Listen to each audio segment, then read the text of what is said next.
Mercedes Benz is one of the oldest and most luxurious car companies in the world, worth around $80 billion. But being among the most desired and expensive cars today, it's easy to forget its early, humble beginnings. It all started with a poor engineer who faced many doubts and failures in his pursuit of building the first horseless carriage. In spite of his challenges, he proved everyone wrong and turned his small venture into the world's first and biggest production car company during the late 19th century. But what started as an inspiring success story took a surprisingly dark turn when the company profited from supplying military vehicles to the Nazis under the work of forced laborers. So sit back and relax, because today we'll be covering the insane story of Mercedes Benz and the man who brought automobiles to life, Carl Benz.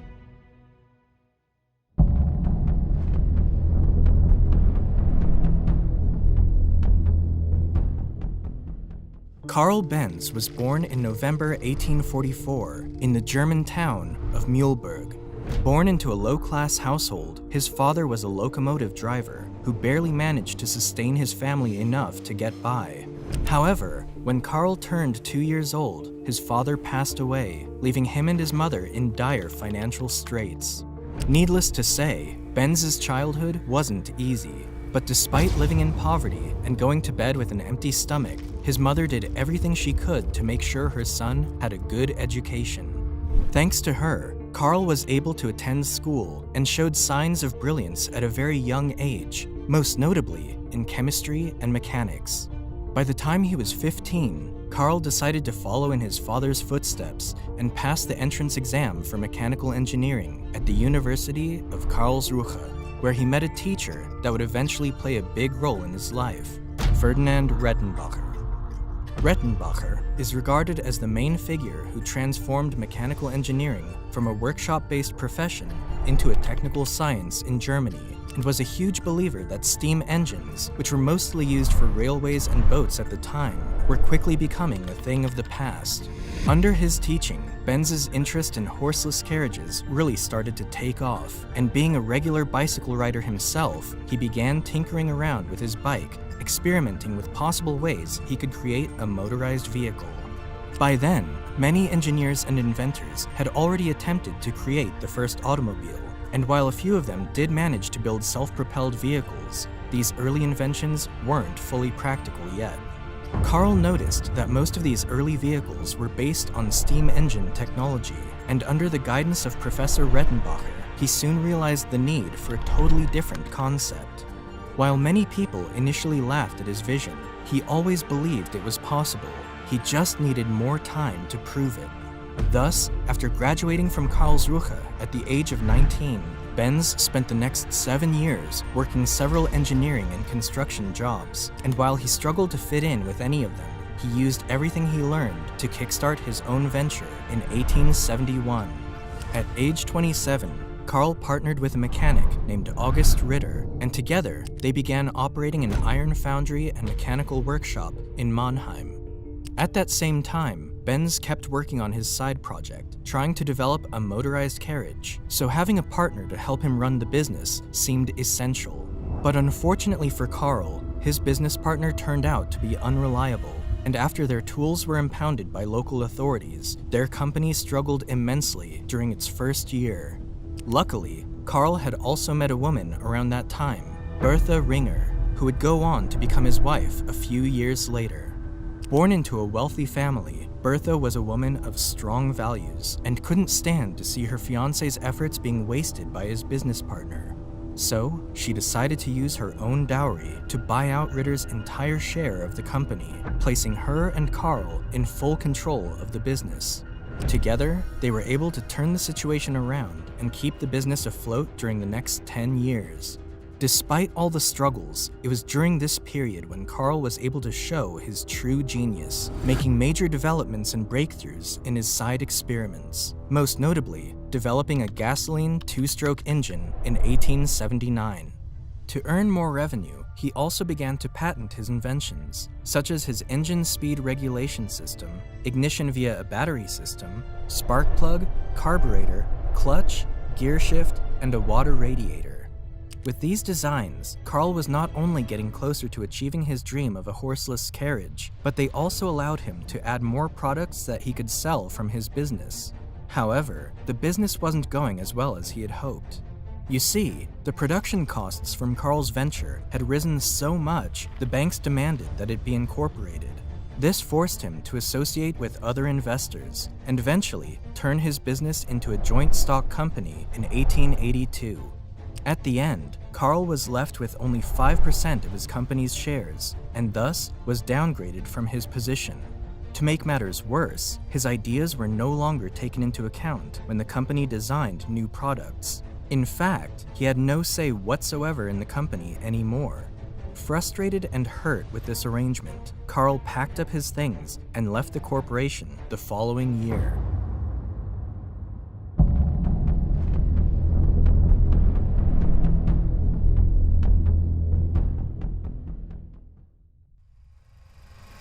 Leaving his company came as a hard blow for Carl, but the disappointment made him even more determined to be successful. His longtime passion for bicycles would bring him to Max Rose and Friedrich Wilhelm, two men who owned a bicycle repair shop in Mannheim. Together, they established Benz & C and focused on manufacturing industrial machines and stationary gas engines. Unlike Carl's previous venture, this one started pretty well and became quite profitable within a short period of time. With steady income pouring in and a staff of 25 people, Benz finally directed his main focus toward his lifelong dream, building an automobile using his gas engine. Instead of simply adding a motor to a carriage, Carl built the carriage around the motor, and using similar technology to that of a bicycle, he constructed what many considered to be the first true automobile in 1885, the Benz Patent Motorwagen. This two-seater vehicle ran on 3 wire wheels, forming a tricycle, and was powered by a gasoline 4-stroke motor.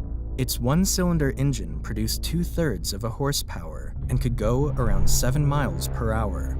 Benz knew this was revolutionary, and after testing and refining his vehicle, he drove his wonder car out to the public in the summer of 1886.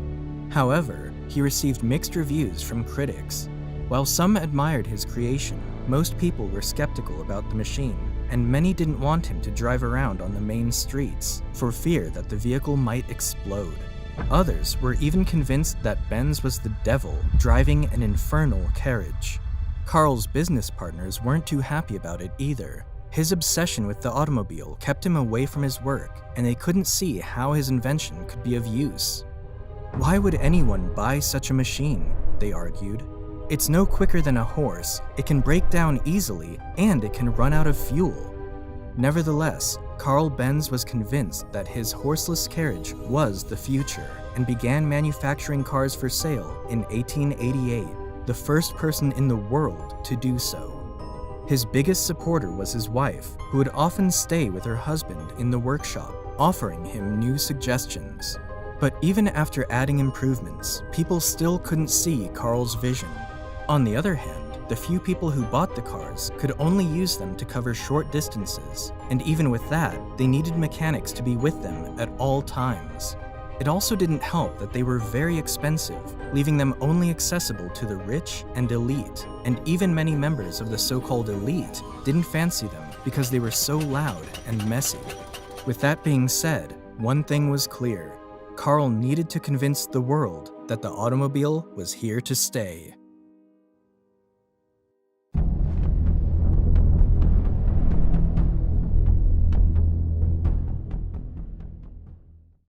One morning in the summer of 1888, Bertha Benz got up very early while Carl was still in bed and hopped into her husband's car to embark on one of the most important journeys in automobile history.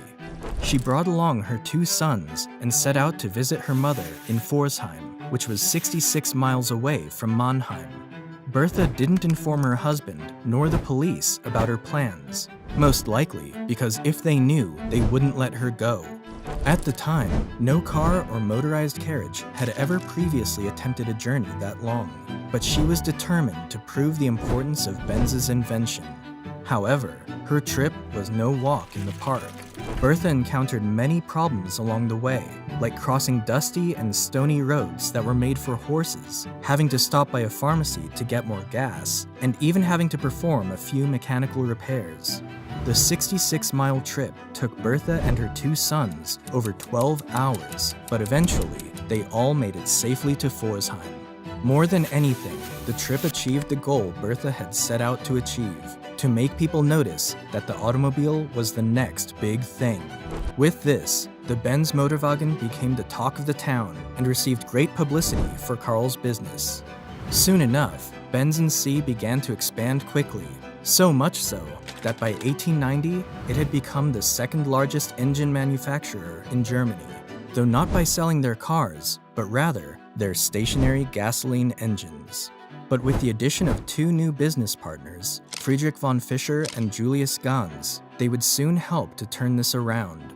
As they took care of the business and marketing side of things, Benz could focus more on his engineering goals and was able to patent several new car innovations, such as the planetary gear transmission, the double pivot steering, and the flat engine with a boxer configuration. He also designed and manufactured a new and improved automobile at the recommendation of his business partners, which hit the market in 1893. He called it the Benz Victoria. This was a more luxurious 2-passenger vehicle that came with a 3-horsepower engine capable of reaching 11 miles per hour. Thanks to its reliability, the vehicle sold fairly well, but it was its follow-up design, the cheaper Benz Velo, that really took off. With a total production sum of about 1,200 units, the Benz Velo became the world's first large-scale production car in history, making Benz & C the largest automobile company in the world during the 1890s and early 1900s. However, while the Benz company was enjoying its newfound success, it was also feeling a lot of pressure from another company that was stationed not too far away, Daimler Motoren Gesellschaft. Now before we go on to the next chapter, I want to thank today's sponsor who made this video possible, Course Careers. If you're looking for a high-paying job in the tech industry but don't have a degree or experience whatsoever, then Course Careers has got you covered. They are replacing the modern way people start their careers, where instead of going to college, all you do is simply complete an affordable online course where you learn everything required to actually do the job. Furthermore, Course Careers helps you land a job by partnering up with companies that are actively looking for Course Careers graduates in entry-level positions and internships. Check out their student stories, where people like Nyla tell her story of going from Starbucks barista to 60K technology sales rep, or Dela, who finished the course within 2 weeks and now has a 100K salary job from a fully remote position. Go to coursecareer.com/big company and get started with their free introduction course so you can learn exactly how to start a career in the tech industry without a degree or previous experience. Use code BIGCOMPANY50 to get $50 off your first course. Now, back to the story.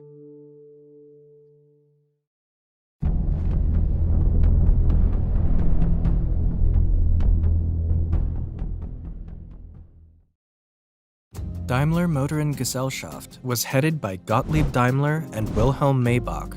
Both were brilliant engineers, but Gottlieb Daimler in particular was known for being very competitive and had a lot of connections and knowledge of how to run a business, knowledge that Karl Benz seemed to lack. The first Daimler car to be sold commercially appeared in 1892. 2 years later, they followed up with a 2-cylinder car, and in 1897, they introduced their first front-engine model, the Daimler Phoenix. It was clear that the Daimler company was catching up to Benz as their vehicles looked more appealing and comfortable for the public. Mr. Daimler, unfortunately, passed away in 1900, leaving Maybach in charge of the company. But it was under Maybach's control that he designed his crowning achievement, the Mercedes 35 horsepower in 1901. What makes this vehicle so special is that it was the first automobile to resemble our modern idea of a car. It was equipped with a powerful gas engine. The body was wider and larger, with a tailored steel chassis, and its center mass was near the ground. Initially built for racing, this vehicle was made at the request of a wealthy businessman, Emil Jelinek, who decided to name the car after his daughter, Mercedes.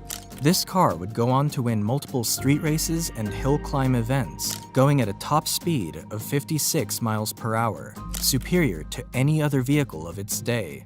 This drew a lot of attention to the Daimler company, who decided to rebrand all their vehicles to Mercedes and began producing new models for racing and public use under the same name. On the flip side, however, this new trend didn't sit well for Carl Benz's partners, who wanted an immediate response. To counter their competition, they brought in some French designers to help with a new, faster model, without the approval of Carl. Benz was angry and upset with their decision. He never liked the idea of auto racing and always preferred to drive slowly and carefully. He was horrified by the noise and danger of someone driving at high speeds on public roads. The car built by his team was not a success either, and this became damaging for the Benz company, which suffered further crises between 1903 and 1904. Angry and disappointed, Carl decided to leave his company while still remaining on its board of directors. In the end, he agreed to allow his cars to race, and it ended up being these racing successes that eventually rescued his company. By 1908, Benz had a 120-horsepower racer, a monster that roared from Leningrad to Moscow in 8.5 hours with an average speed of 50 miles per hour, which was an incredible feat considering how primitive the tracks were at the time. But it was the 200-horsepower Blitzen Benz that would ultimately put the brand in the spotlight. Built in 1909, this race car would break the absolute speed record made by any plane, train, or automobile of that time, reaching speeds of over 140 miles per hour in 1911. This placed Benz alongside Daimler as one of the most desired cars at the time, and both companies enjoyed good sales in the years to follow. However, this success was short-lived as the First World War broke out, shaking up everybody's lives as well as the global economy. Following the defeat of Germany in World War I, the country went through an economic recession, and both companies, Daimler and Benz, ended up struggling immensely. To strengthen their possibilities of survival, the two companies put their rivalry aside and signed an agreement in 1924, in which they agreed to combine their production and marketing efforts while still retaining their individual names in order to save costs. But this agreement only lasted for 2 short years, as the German economy got worse and the two companies were forced to merge completely in 1926, creating a new enterprise called Daimler-Benz. Under Daimler-Benz, the company rebranded their vehicles as Mercedes Benz and released several impressive models during the late 1920s, such as the Mercedes Benz Type 630 and models S, SS, and SSK. One of their best and brightest engineers who helped develop these vehicles was Ferdinand Porsche, whose name would later become quite famous in the car industry. As for Carl, he remained on the Daimler-Benz board of directors and was able to see the success of his automobiles and marvel at just how far the auto industry had come in his lifetime. Carl Benz passed away just a few short years after the company's merger in April 1929 at the age of 84.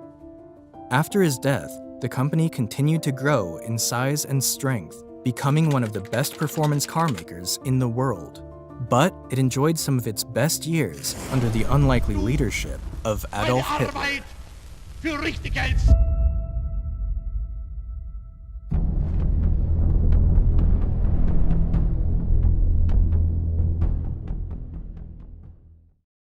When Hitler rose to power in Germany in 1933, he wanted to showcase German engineering and technology to the world, hoping to elevate his political standpoint above those of his contemporaries.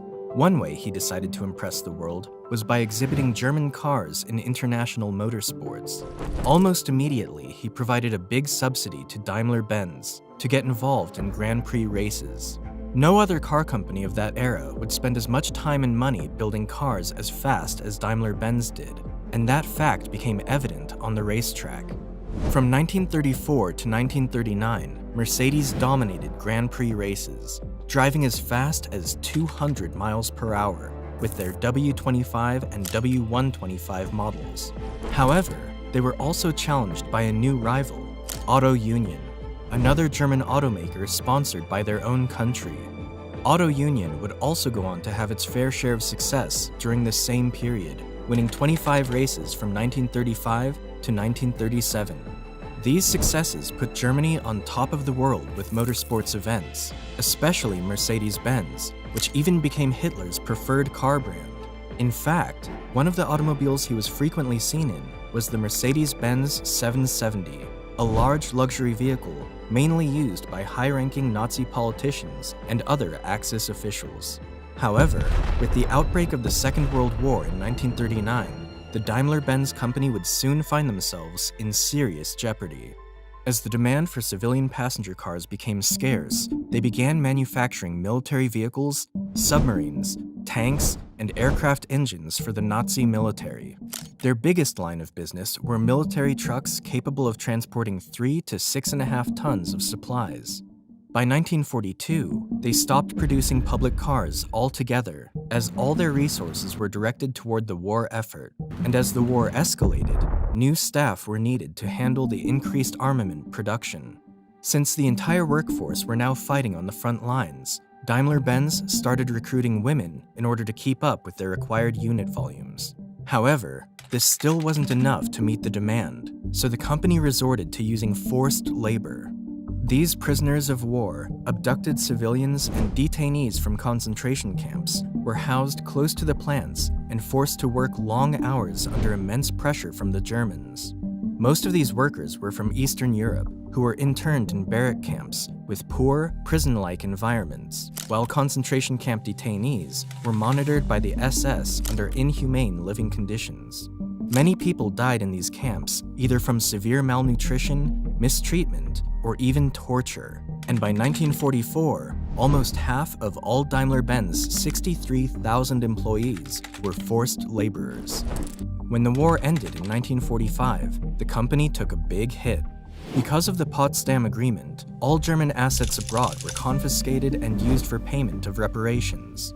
This led to Daimler-Benz losing all of its foreign subsidiaries, affiliates, and branches, and they were stripped back to their own plants in their home country.